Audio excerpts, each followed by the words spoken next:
ये कर्नाटक के मांड्या की तस्वीर है, जहां हिजाब पहनकर आई छात्राओं को स्कूल के बाहर रोका गया था। छात्राओं के माता पिता को तर्क दिया गया कि कोर्ट का आदेश है, इसलिए हिजाब उतारना ही पड़ेगा। छात्राओं ने आदेश का पालन किया और स्कूल में एंट्री मिल गई।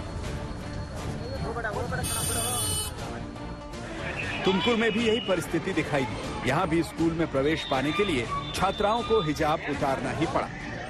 लेकिन शिवमोगा में जब ये छात्राएं हिजाब पहनकर परीक्षा दे रही थी, तो यहाँ इसका विरोध हुआ, जिस पर इन छात्राओं ने परीक्षा से ज्यादा हिजाब को जरूरी माना और उठकर चली गईं। कर्नाटक के अलग अलग शहरों की तस्वीरों से साफ है कि हिजाब का विवाद अभी थमने वाला नहीं है। इस पूरे विवाद का केंद्र सिर्फ एक मूलभूत सवाल है, क्या शिक्षण संस्थान में धार्मिक वेशभूषा को पहनकर आने की संवैधानिक आजादी है या नहीं। संविधान के जानकार कहते हैं कि किसी भी शैक्षणिक परिसर में किसी व्यक्ति को उसकी अनिवार्य धार्मिक वेशभूषा के आधार पर नहीं रोका जा सकता।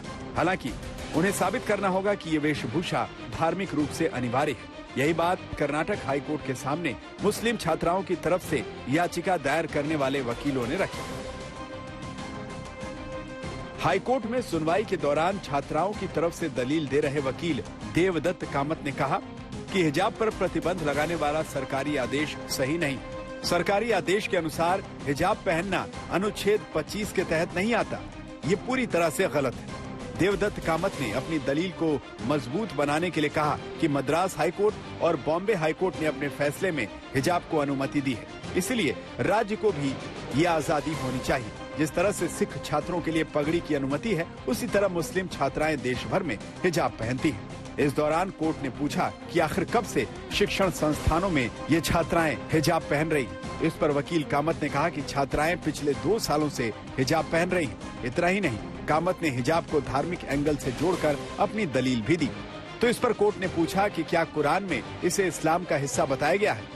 तो इस पर कामत ने हिजाब पहनने के पक्ष में कुरान की आयतों का जिक्र करते हुए कहा कि कुरान में महिलाओं की नजर नीची रखने और खुद को पर्दे में रखने को कहा गया है।